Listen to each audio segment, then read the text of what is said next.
Hi, it's Ian. Welcome back to 30 Days of Knife Skills. This is day 5, and today we're working with green onions, also known as scallions, or in Japan they might say negi.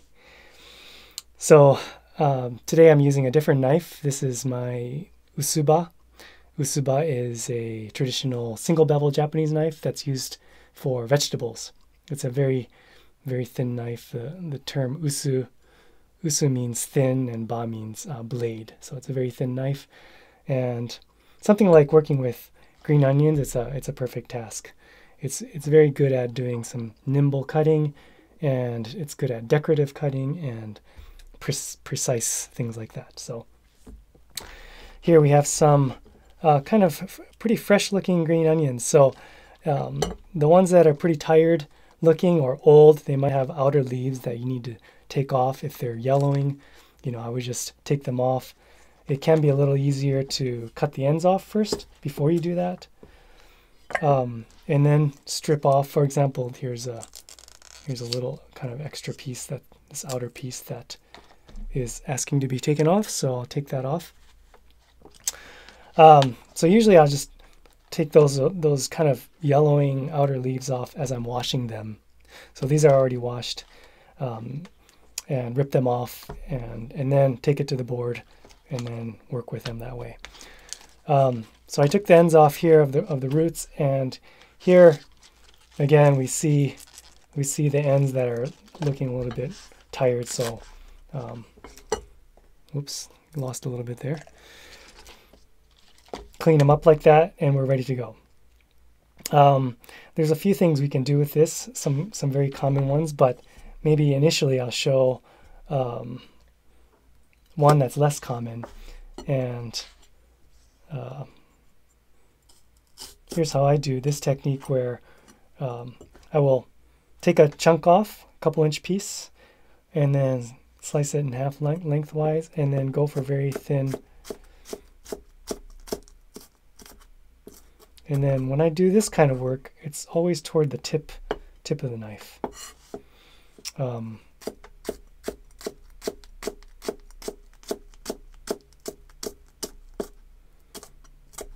Again, this is kind of delicate work, so making sure that the fingers are tucked in, as always. Never have the fingers flat like this, but make sure they're curved in this shape, right? Not like this, and then make sure that thumb is not sticking out. Okay, so again, I'll be wiping it off. This is a carbon steel knife, and it can react to food, something like acidic, like onions or green onions. It can react, so I'll just wipe off. So in this one, this is one that I might put in a little bit of cold water and leave it there for a few minutes before taking them out, and that will make the onions flare a little bit. And that's the kind of topping that we might see on top of ramen, or maybe on a sushi platter or something like that. Also, soaking in cold water, it's pretty common in Japan to do vegetables of all kinds, to soak them in cold water to kind of crisp them up and to maybe get rid of some of the more harsher elements. So for onions, it'll get a little bit more mild. It's a very common thing that is done in Japan. Not so much over here that I see, but yeah, it's a good thing to do with so many vegetables. Maybe the most common way that I would cut green onions is to so usually I'll cut it in half like that, and then go very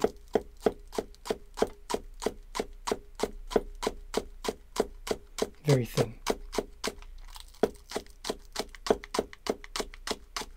Again, I'm using the tip.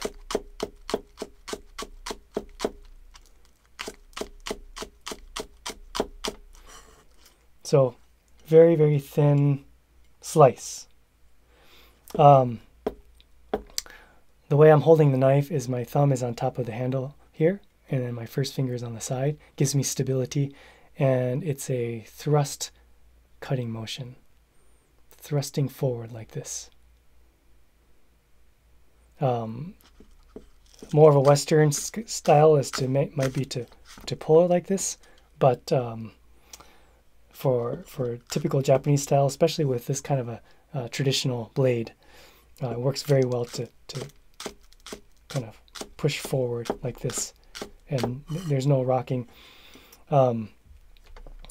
Rocking is absolutely impossible because this blade edge is completely straight. That's what it's meant for, is for thrust cutting and other tasks.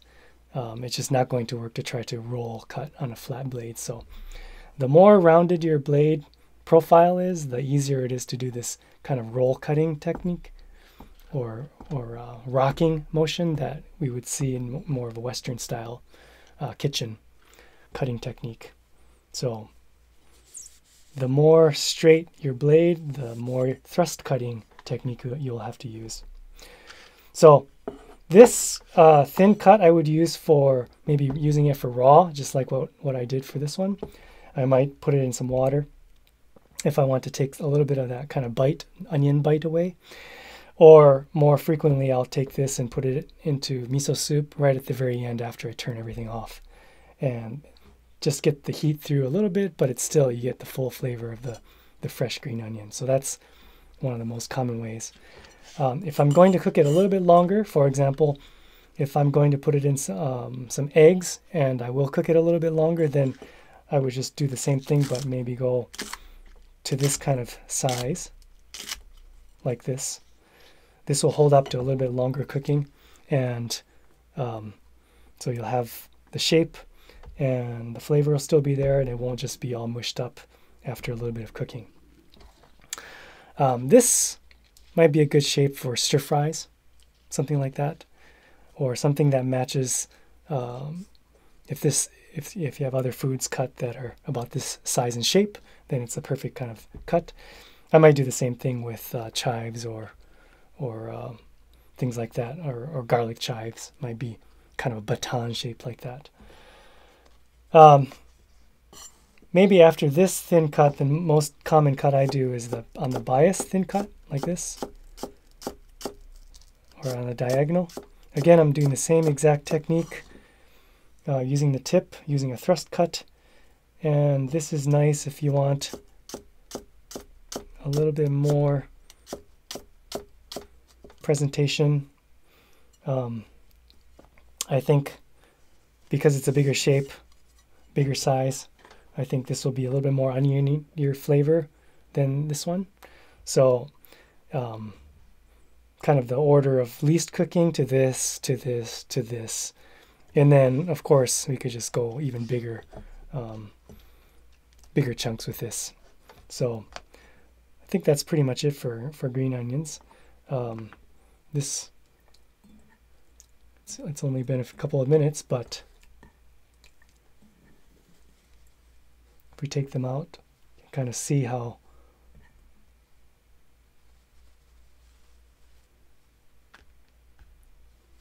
they have curled up a little bit, and it can be a nice, little bit of dramatic presentation. I didn't go all the way to the upper end, but if we took a more green portion of this, we would have more green in there. So I might mix it up so that there's different sections, different size pieces, and there's different ways that they curl up, and they look pretty nice on a plate, on a salad, or some kind of a presentation, garnish presentation. So that's a useful one as well. So that was green onions or scallions, and let me know if you have any questions, and we'll see you on the next one.